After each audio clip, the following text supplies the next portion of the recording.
The Mighty Mississippi, written by Karen Swak. An epic journey. Rainfalls of Lake Itasca in Minnesota. It mixed into the clear waters of the river so small that a child could wade across it. This is the start of the mighty Mississippi River. Over the next 3 months, the water would take 2,350 miles, 3,781 kilometers journey through 10 U.S. states. It will flow past plants, animals, and cities, towns, and farmland. It will carry food and other items to people up and down to the river. At last, it will enter the Gulf of Mexico. The Mississippi watershed. A watershed is an area that drains into a river or lake. The Mississippi River watershed is the fourth largest in the world. It includes all the parts of the 31 U.S. states and a bit of Canada. A tributary is the river or stream that flows into a larger river. The Mississippi has many tributaries. The Missouri is even longer than the Mississippi.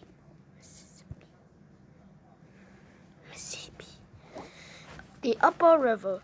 After leaving the lake, the water flows through dozens of locks and dams. Together, they make it safe for the boats to travel. They hold back water so boats don't hit the river bottom.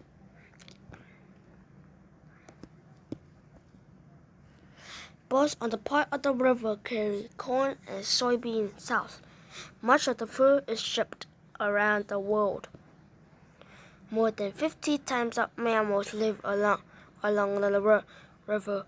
Painful rivers other hunt and swim here. Oldies but goodies. At least 260 kinds of fish, 25% of all fish types in North America, live in Mississippi River. One kind is the Peleus sturgeon, one of the oldest fish on Earth. It had hardly changed in 70 million years.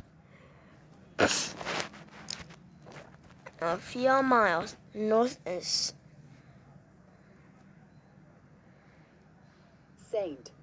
St. Louis, Missouri.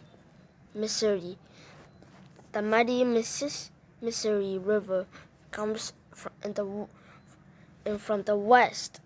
It mixes with the clear water along of the Mississippi and passes along its nickname, the Big Muddy. The Mississippi grows wide here too.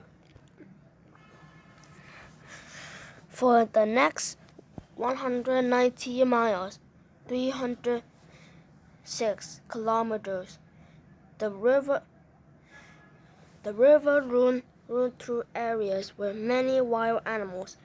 Bald eagles nest in the tall trees and eat the fish that swim in the river.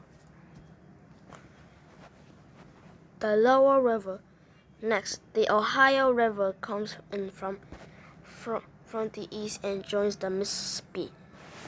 The amount of water doubles, and the river grows wider still. In many spots, it stretches 1.5 miles, 2.4 kilometers from bank to bank.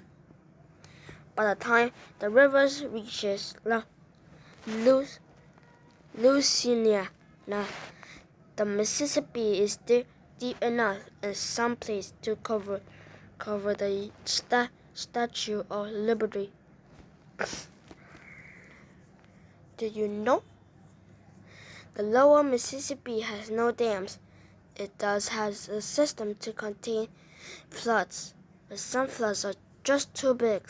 In fact, the Mississippi is famous for its flood, which sometimes destroy buildings and even kill people.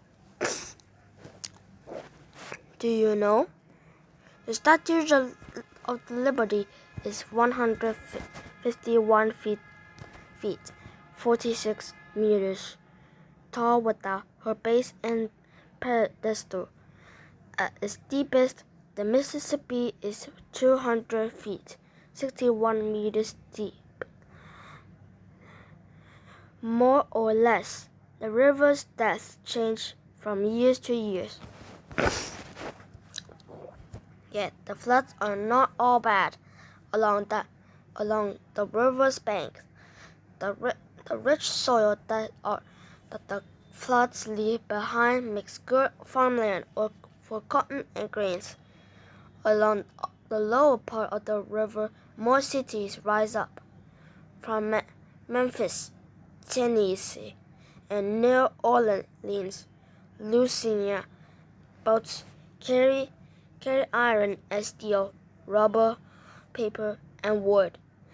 They carry from farm crops such as cotton from the area too.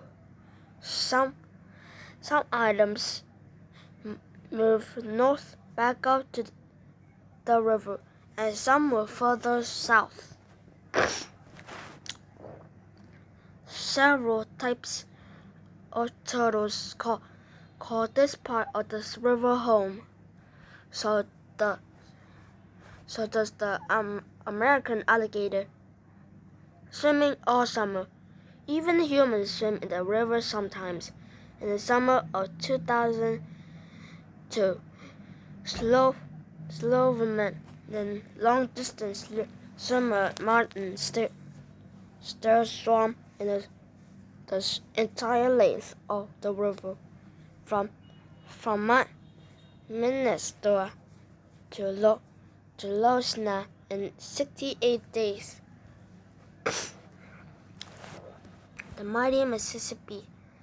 Once it had passes New Orleans, the Mississippi fell into Gulf or Mexico. The rain that fell in Lake Itasca 3 months ago had reached the ocean. To do that, it had traveled the length of the United States. Some days, some of the water may return us way to Lake Itasca. It may make the journey all over again and again.